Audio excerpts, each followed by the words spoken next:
Israel is considering limiting the flow of aid into Gaza in order to put pressure on Hamas, according to officials that have been briefed on this matter. Now, the move would mark a major escalation in how Israel handles Gaza and the international community. Israel already facing criticism for its handling of aid to the territory's 2.1 million residents, an estimated 91% of whom face acute food insecurity. Joining me now is Senior Policy Advisor and Global Affairs Analyst Jonathan Wachtel.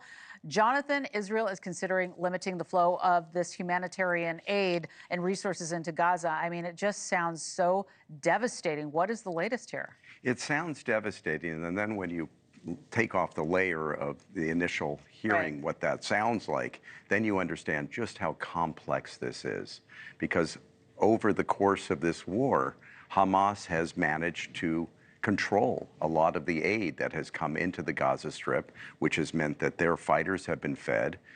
It has meant that, their kin have been fed. It's meant that they have controlled the aid, and a lot of aid often gets sold on the streets back to the Gazans themselves, who are in desperate need of getting the aid. So you've got this catch-22 situation in which you've got a massive population that needs help desperately, and then you have this control that is the worst of worst situations for the Israelis, because these are the very same people who murdered their citizens and fire rockets in and want to destroy their country. So what do you do? Right. So you've got this international outcry, of course, over this, because you've got a massive civilian population that needs to be taken care of. And we talk about aid. Is it food, medication? What more do we know about what exactly we're talking about here? Consistently, there's been a problem of course, food and medication, but also fuel.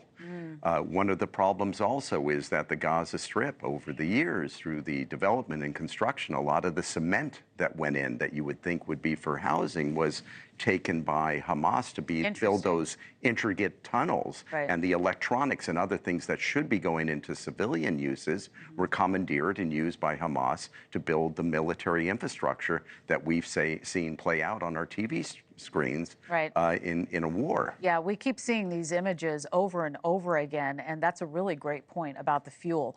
And as we take a look at where we are with this, do you think allowing more aid into Gaza would help sway the opinions of Palestinians and speed up the ceasefire deal that everybody seems to be so desperate for?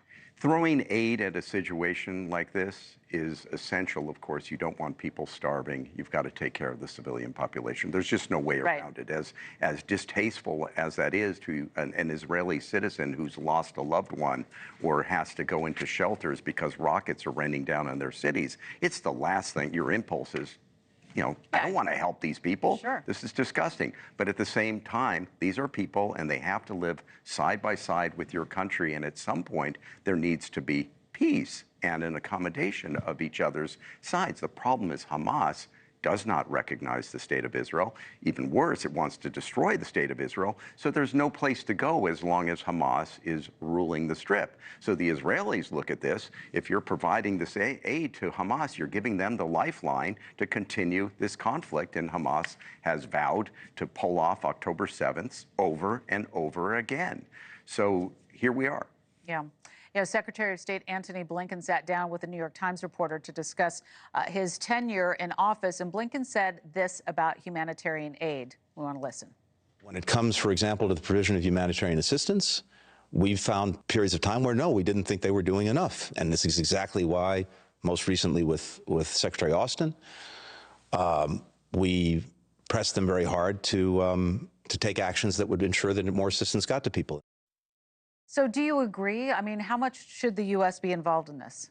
The U.S. has to be involved in this. The U.S. is the major arms supplier to the Israelis. The Israelis get weapons from other sources, of course, too. But the U.S. has to play a role. And it is a tough situation in which you have an ally that is coming under grave threats. It's not just out of Gaza. You have Islamists in Lebanon through Hezbollah. You've got the Houthis, who should be focused on their own country and taking care of their own citizens who are living in abject poverty, instead of firing missiles and ballistic rockets at Israel from way away as if this conflict's their conflict. And there needs to be, some sort of accommodation. And of course, you'd have to make sure that your ally is not needlessly killing civilians. Thanks for watching. Go to joinnn.com to find News Nation on your screen. And don't forget to click the red subscribe button below to get more of News Nation's fact-driven, unbiased coverage.